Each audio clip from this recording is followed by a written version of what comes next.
তনু মাসি, নম্রতা তো বাইরে নেই, তুমি ওকে সঙ্গে আনোনি?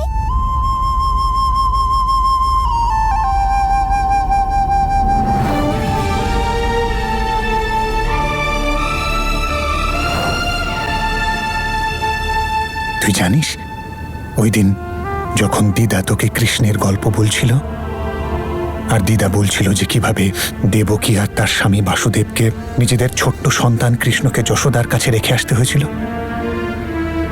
তাহলে তুই কি কখনো শুনেছিস যে কৃষ্ণ কোনোদিনও বলেছে যে যশোদা আমার মা নয়? এক্স্যাক্টলি, তার কারণ কৃষ্ণ জানতো যে যতটা ভালোবাসা নন্দরাজ আর তার স্ত্রী তাকে করে, ততটা ভালোবাসা শুধু রিয়েল প্যারেন্টসই বাসতে পারে। ঠিক সেই জন্য কৃষ্ণ সবসময় ওদেরকেই নিজের প্যারেন্টস ভাবত। মা, যারাই তোকে জন্ম দিয়েছেন না কেন, আমরা ওনাদের প্রতি কৃতজ্ঞ, তার কারণ ওনাদের জন্য তুই আমাদের জীবনে এসেছিস। যদি তুই না আসতি তাহলে তোর মা আর আমি কোনোদিনও বাবা মা হতে পারতাম না। তুই জানিস ওপরওয়ালা তোর মাকে কোনোদিনও বেবি দেননি, তার কারণ উনি চাইতেন যাতে তুই আমাদের সন্তান হয়ে আসিস। কিন্তু সত্যি তো এটাই যে আমি তোমাদের মেয়ে নই। না মা, সত্যিটা আরো অনেক বেশি সুন্দর। জানিস আমাদের সম্পর্কটা এই জন্য স্পেশাল যে আমরা তোকে আর তুই আমাদেরকে চুজ করেছিস, আর এর থেকে সুন্দর সত্যি আর কি হতে পারে? এটা কি ভালো যে উপরওয়ালা তোমাকে আমার মাসি করেছে।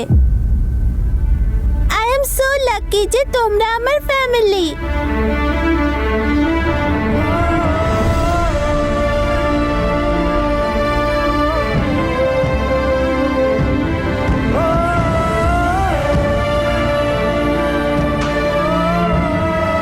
জানো, মা যখন আমাকে বলল যে আমাদেরও ফ্যামিলি আছে, আমি খুব খুশি হলাম। আমারও মাসি আছে, আমার দাদু, দিদা আর মোস্ট ইম্পর্টেন্টলি নম্রতার মতো বোন আছে।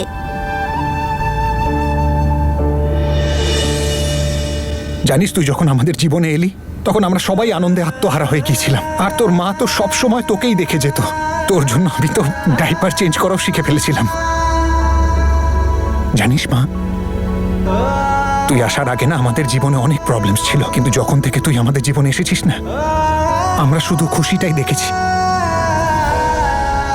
যদি তুই একবারও ভাবিস না যে তুই আমাদের মেয়ে নোস, তাহলে মা, তোর মা আর আমি তো শেষ হয়ে যাব। নিজেদের জীবনের থেকেও বেশি ভালোবাসি তোকে। মা, জেসমিন এই চিঠিটা দিয়ে গেছে।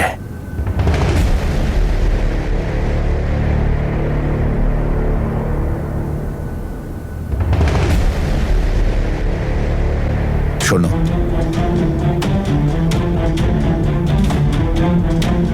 নূর সোনা, আমরা বাইরে গিয়ে নতুন খেলা খেলি। আমি তো খেলতে জানি না।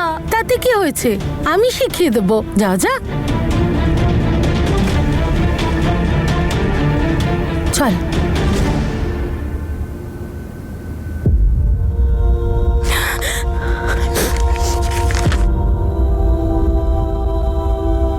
ডিয়ার বাবা, মা, তনু, আই এম সরি।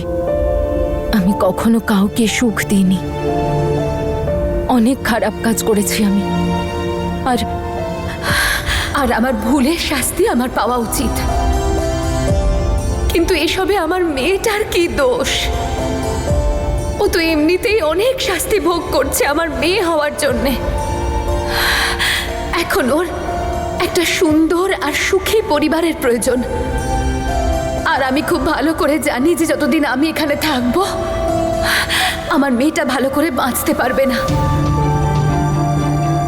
সেজন্য আমি চলে যাচ্ছি বাবা। নূর, তোমার সবার জীবন থেকে দূরে। জেসমিন চলে গেছে? কি করেও চলে যেতে পারে? আরে, নিজের সন্তানকে ফেলেও চলে যেতে পারে কি করে? হয়তো আমরা ওকে মানুষ করতে গিয়ে এমন কিছু ভুল করেছিলাম যাতে এমন অমানুষ হয়ে গেছে ও। বাবা, আমি জানি যে তোমরা এখনো আমার উপর রেগে আছো, আমাকে পাষাণ হৃদয়ের বলছো, কিন্তু শুধু আমিই জানি যে এটা আমি কি করে ডিসাইড করলাম। আমি চাই যে নূর নিজের একটা নতুন জীবন শুরু করুক, তোমাদের সবার সঙ্গে থাকুক, ও ভালো সংস্কার পাক, ভালো পরিবার পাক, তোমাদের সবার ভালোবাসা পাক। কিন্তু আমি থাকলে তো এরকমটা কখনো হবে না, কারণ তোমাদের সবার মনে তো আমার প্রতি ঘৃণা ছাড়া আর কিচ্ছু নেই।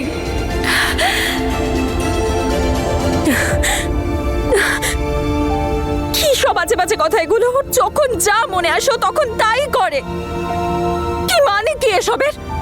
আরে বাচ্চার কথাটা শুধু অজুহাত। আই এম শিওর ও বেচারা বেচারা নূরের ব্যাপারে একবারও ভাবেনি।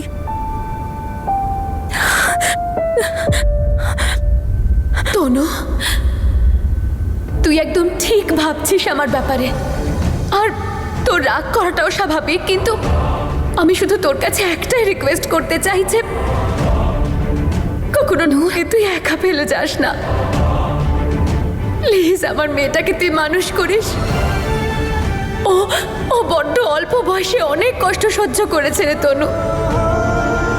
ওকে ওকে কখনো নম্রতা থেকে আলাদা করিস না, আর ওকে ওকে কখনো এটা অনুভব করতে দিস না যে ওর ওর মা ওর সঙ্গে নেই। যদি আমি মা হয়ে নিজের মেয়ের জন্য কিছু করতে পারি, তাহলে শুধু এইটুকুই যে যে নিজের মেয়েকে আমার মতন মা না দিয়ে তোর মতন একজন মাসি দি। আর আমি জানি তনু যে তুই ও দেখাশোনা ভালো করে করবি। প্লিজ ওকে অনেক ভালোবাসা দিস তনু। আমাকে খোঁজার কোনো চেষ্টা করো না, আর যদি সম্ভব হয় আমাকে ক্ষমা করে দিও। তোমাদের জ্যাসমিন।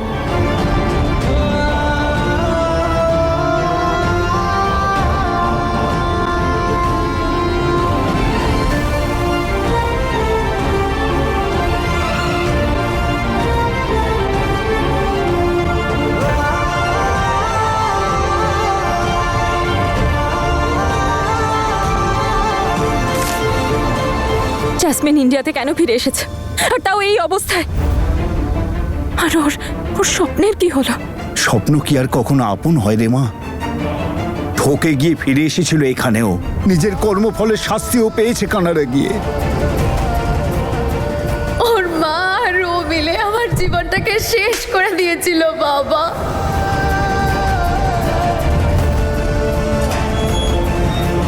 ভয় পাচ্ছি শুধু এই বাচ্চাটাকে দেখে।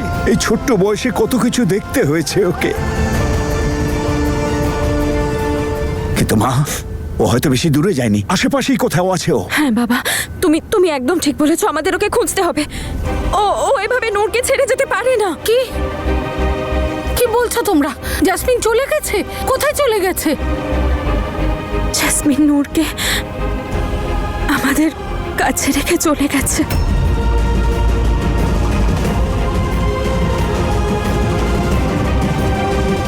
দাদু, খুব মজা হয়েছে দিদার সাথে খেলে, কিন্তু মা আসছে না কেন?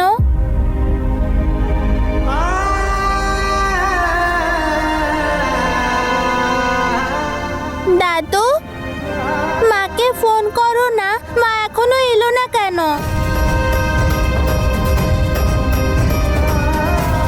হ্যাঁ, আমি ফোন করছি ওকে।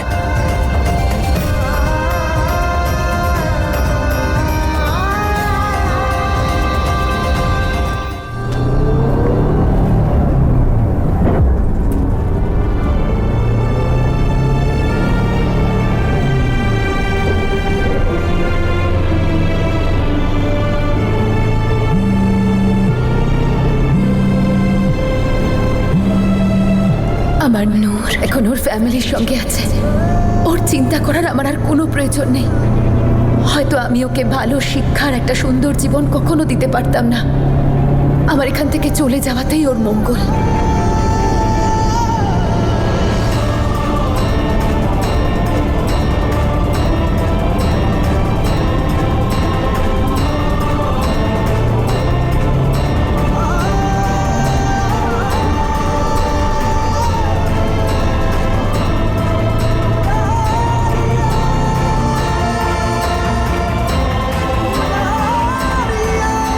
মা ফোন কেটে দিল কেন? নূর সোনা, হতে পারে তোমার মায়ের কোনো জরুরি কাজ আছে তাই সেখানে বিজি হয়ে গেছে, কিন্তু মা যেই ফ্রি হবে তখন ঠিক ফিরে আসবে। তুমি একটা কাজ করো, তুমি দাদু দিদার সাথে ওদের বাড়িতে চলে যাও। হ্যাঁ, সত্যি আমি দাদু দিদার সাথে যেতে পারি? হ্যাঁ সোনা, তুমি আমাকে নিয়ে যাবে দাদু? হ্যাঁ মা, দাদু আমি খুব সুন্দর ড্রেস পরতে চাই, সবার সাথে ফার্স্ট টাইম দেখা করব তো।